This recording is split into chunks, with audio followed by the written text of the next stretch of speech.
Many miles from Marengo, Austerlitz, and Waterloo, India is not typically the first place to come to mind when one brings up the Napoleonic Wars. However, a little-known fact is that India was actually almost the setting for what could have been a very major Napoleonic War, one which could have changed the course of history. Ladies and gentlemen, hello and welcome to Fire of Learning. Today, we're going to be discussing secret plans that the Russians and the French made to invade India together and expel the British from the region in the early 1800s to claim it for themselves. Before we begin, we would like to mention that this video is made without the use of AI. Our sources are listed in a link in the description. Let's start with the backstory. Before Napoleon took over France, the Russians, like most of Europe, had opposed the French Revolution, which began in 1789. Russia was ruled by an absolute monarchy, and feared both the instability that a belligerent France and its revolutionary ideals could bring to Europe. However, Russia did not join the War of the First Coalition against France led by Britain, Austria, and Prussia. As the war progressed, the Russian Empress Catherine the Great did plan to send forces to join, planning to send a force of 60,000 to the effort. However, before Russia could formally enter the war, in 1796, Catherine died and her son Paul became Tsar. Paul was a staunch traditionalist who hated the revolution, but did not feel it was best for his country to become involved in the war, preferring to focus on domestic affairs, and thus cancelled his mother's plans. But when French expansion continued and was deemed too threatening, he rejoined the effort in the War of the Second Coalition in 1798, along with most of the other major powers of Europe. The following year, in 1799, Napoleon took over France. War continued between France and the other powers of Europe, including Russia. However, as the coalition suffered significant defeats to the French, it became clear that Napoleon was going to be difficult to uproot. Meanwhile, Russia's relations with its ally, Britain, which had not been extraordinarily friendly for quite some time in the first place, began to worsen as a number of grievances arose, such as Russia feeling that Britain had abandoned Russian soldiers at a few points during the war, and Britain's interference with neutral shipping. The final straw came in the year 1800. 2 years before this, in 1798, France had landed on and captured the island of Malta, which had been ruled by the Knights Hospitaller, also known as the Knights of St. John, since the 16th century. Paul was a protector of the Knights, and when the French had occupied the island, the Knights elected Paul the Grand Master of their order, ignoring the religious differences. Thus, he felt compelled to defend them, which was one of the reasons he joined the Second Coalition in the first place. But when Britain drove the French out of Malta in 1800, the British decided to keep the island for themselves instead of returning it to the Knights. Infuriated with Britain, feeling that Napoleon was at least more tolerable than the revolutionary government he had replaced, and believing that war against France was no longer in Russia's best interest, Paul withdrew from the war, and, while he did not officially make peace, began to communicate with the French about working towards their shared interests. As war with Britain seemed likely, Paul proposed a bold plan to Napoleon. Together, they could invade India, which had come under substantial British influence and rule by this point, force the British out of the subcontinent, and claim the wealthy and fertile lands for themselves.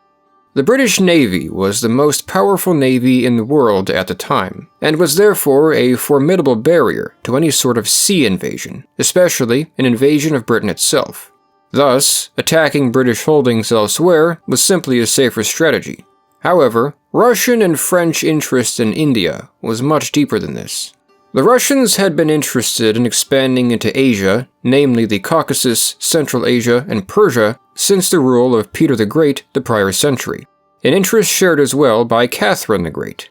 They dreamed that one day, Russia could enter India through these regions, though neither had managed to come anywhere close to this. The French, too, had long been interested in India, and had fought with Britain in the preceding century for control over it. Napoleon himself was well aware of its importance to Britain. When he was still a general, before he had taken over France, he had invaded Egypt, hoping to use it as a stepping stone to India.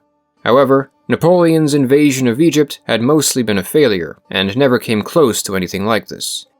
It was an extraordinarily daring proposition, but not entirely impossible. To avoid confrontation with the British Navy, The plan was to march on land most of the way, something that, if it could work, would have been a very serious threat. While the British had considered that something like this could happen, overall, they believed a land invasion of their Indian territory was unrealistic, and therefore were not sufficiently prepared for such a thing, leaving them very vulnerable. As is discussed in the book The Great Game by Peter Hopkirk, the plan was for the Russians to send 35,000 soldiers through Central Asia towards India. Along the way, they would recruit native Turkoman forces to their side with the promise of plunder in India. Meanwhile, a French army of about the same size would descend the Danube, cross the Black Sea in Russian ships, then sail through the Don and Volga rivers, Caspian Sea, and meet up with the Russians in northern Persia, modern-day northern Iran. They would then proceed towards India. Napoleon was interested in the concept of invading India, but felt Paul's plan was unrealistically optimistic, perhaps to the point of absurdity, about the challenges their forces would face marching through the desert wilderness, something he had experience with, and so decided against participating in such a venture. Indeed, Paul did not know what he was getting himself into. Lacking in knowledge and maps of the landscape, he seems to have simply assumed that there would be roads and food supplies and such things in the region which did not exist. Likewise, the idea that the native Central Asians would have simply joined his side in exchange for plunder was an unlikely idea. History by that point would have suggested the opposite reaction to a Russian army marching through their land. Worse than his understanding of Central Asia was his understanding of India. He was not familiar enough with the political and military situation there to have had a genuine strategy. Regardless, Paul remained confident of his plan, and actually decided to go through with it without the French. In early 1801, the Tsar assembled 22,000 Cossacks, not even a third of what he had hoped he and Napoleon combined could muster, and ordered them to begin riding to invade India. However, Paul was not a popular ruler. He was eccentric, volatile, and often made unusual and impractical decisions, some of which almost suggested madness, such as, perhaps, invading India with little planning and in inadequate force. He also worked to prevent corruption, which had been very profitable for various Russian officials. Thus, the Russian nobility turned against him, and in the early morning of March 24, 1801, several of his officers broke into his bedchamber and attempted to force him to sign his abdication. Tsar Paul resisted and tried to climb up his chimney to escape, but this failed, and his officers murdered him. It is possible that the British ambassador, Charles Whitworth, helped instigate this assassination, even though the British do not seem to have known about the invasion force heading towards India. Paul's son Alexander I took the throne.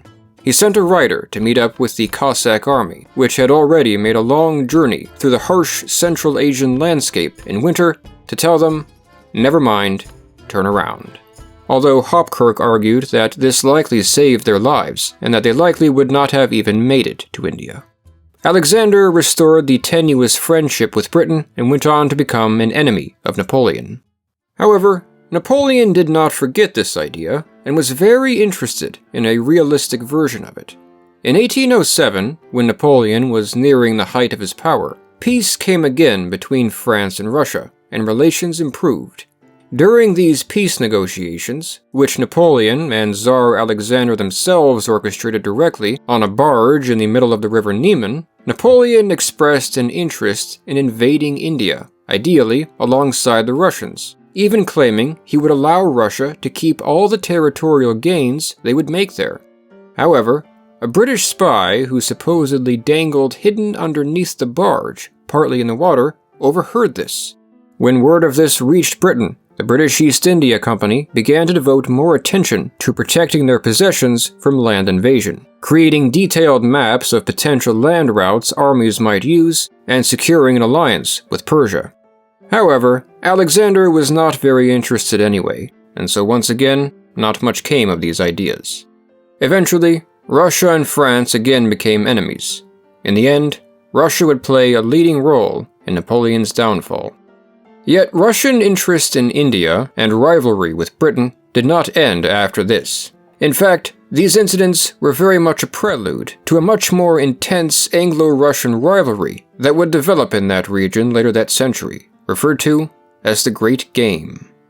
We hope you enjoyed this video. If so, we invite you to come check out the rest of Fire of Learning, and to subscribe to see more videos like this in the future. To support the channel further, there is a link to our Patreon in the description. A special thanks to our current supporters listed here. Thank you for watching.